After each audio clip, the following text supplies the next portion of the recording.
আন্তরিক শুভেচ্ছা এবং জিয়া মঞ্চের প্রতিষ্ঠা বার্ষিকী উপলক্ষে সালাম অভিনন্দন জানাচ্ছি। প্রিয় বন্ধুরা আমার, আজকে আমাদের সংগ্রাম চলছে। এই সংগ্রাম দেশে গণতন্ত্র প্রতিষ্ঠার সংগ্রাম। এই সংগ্রাম মানুষের হারিয়ে যাওয়া গণতান্ত্রিক স্বাধীনতা, মানুষের মূল্যবোধ, মানুষের বাক স্বাধীনতা, হারিয়ে যাওয়া ভোটাধিকার, মানবাধিকার, আইনের শাসন প্রতিষ্ঠার সংগ্রাম। আমরা প্রাথমিকভাবে বিজয় লাভ করেছি খুনি হাসিনা পতনের মধ্য দিয়ে, কিন্তু এখন আমরা চূড়ান্ত বিজয় লাভ করতে পারিনি। আজকের প্রশাসনে প্রত্যেকটি জায়গায়, সিভিল প্রশাসনে, পুলিশ প্রশাসনে, বিচার বিভাগে, সাংবিধানিক এবং জাতীয় সমস্ত প্রতিষ্ঠানে খুনি হাসিনার দোষর আওয়ামী লীগের দল কেনা আমলারা সব বসে আছে, কোন পরিবর্তন হয় নাই। আজকে প্রত্যেকটি জায়গায় শেখ হাসিনার দোষররা বসে আছে, প্রশাসনের প্রত্যেকটি জায়গায় দেশি বিদেশি ষড়যন্ত্র চক্রান্ত চলছে। বিভিন্ন ভাবে চক্রান্ত করে আমাদের বিজয়কে নিঃসাত করার ষড়যন্ত্র চলছে। প্রিয় বন্ধুরা, আমাদেরকে সতর্ক থাকতে হবে।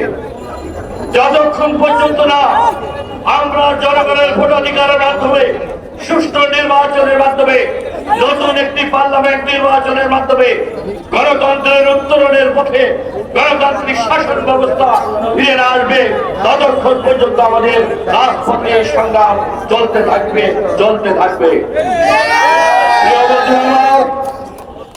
আজকে আমি একটি কথা আপনাদেরকে স্মরণ করে দিতে চাই। বিগত 16-17 বছর যাবৎ আমাদের দলের হাজার হাজার নেতা কর্মী বিচার বহির্ভূত হত্যাকাণ্ডের শিকার হয়েছে। হাজার হাজার নেতা কর্মী গুম হয়েছে, খুন হয়েছে। এম ইলিয়াস আলী আমাদের জাতীয় নেতা, তিনি গুম হয়েছেন। চৌধুরী আলম গুম হয়েছে। সাবেক এমপি হিরু গুম হয়েছে। এভাবে জাতীয়তাবাদী দলের এবং ছাত্র দল, যুব দল, স্বেচ্ছাসেবক দলের প্রায় 1000-এর বেশি নেতা কর্মীকে হত্যা করা হয়েছে, গুম করা হয়েছে। তথাকথিত ডিজিএফআই পরিচালিত আয়না ঘরে অনেক মানুষকে হত্যা করা হয়েছে।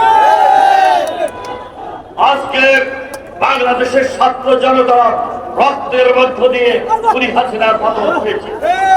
আমাদের প্রিয় শহীদ আবু সাঈদ, মুগ্ধ, রায়হান, তন্ময়, আমাদের আদর্শের প্রেরণা, চেতনা, ছাত্র সমাজের শত শত ছাত্র রক্তের মধ্য দিয়ে, জীবনের মধ্য দিয়ে, খুনি হাসিনার পতনের মধ্য দিয়ে আমরা জাতি হিসেবে নতুন করে মুক্তিযুদ্ধের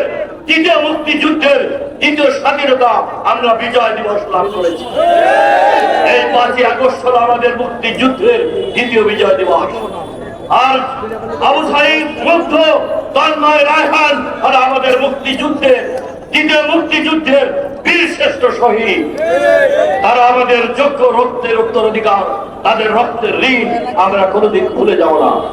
তারা আমাদের প্রেরণা, তারা আমাদের চেতনা। প্রিয় বন্ধুরা আমার, এইসব শহীদদের রক্তের ঋণ আমাদের শোধ করতে হবে। এই ফ্যাসিবাদী খুনি হাসিনার রাজনৈতিক পতন বাংলাদেশে আজকে হয়েছে। তারা আর কোনদিন বাংলাদেশের মাটিতে জনগণের উজ্জ্বলন না করতে পারে, সেই জন্য জনগণের সরকার প্রতিষ্ঠা করতে হবে। আমাদের প্রাণ প্রিয় নেতা, আগামী দিনের রাষ্ট্রনায়ক শহীদ রাষ্ট্রপতি জিয়াউর রহমান, দেশনেত্রী বেগম খালেদা জিয়ার রক্তের উত্তরাধিকার, এদেশের কোটি কোটি মানুষের চেতনা, প্রেরণা, যিনি স্বাধীনতা সার্বভৌমত্বের প্রতীক, যিনি গণতন্ত্রের মুক্তর প্রতীক, তারেক রহমানকে বাংলাদেশে ফিরিয়ে এনে জনগণের পক্ষ থেকে তিনি নির্বাচিত হয়ে রাষ্ট্র পরিচালনা করবেন, দেশ পরিচালনা করবেন। রাষ্ট্রনায়ক হিসেবে সে আশাবাদ ব্যক্ত করে এই সবাইকে ঐক্যবদ্ধ থেকে রাজপথে কাজ করার অঙ্গীকার ব্যক্ত করে সবাইকে ধন্যবাদ জানিয়ে আমি আমার বক্তব্য শেষ করছি।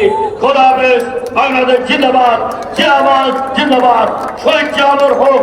তারেক রহমান বীরের বিশ্বে দেশে ফিরে আসবে।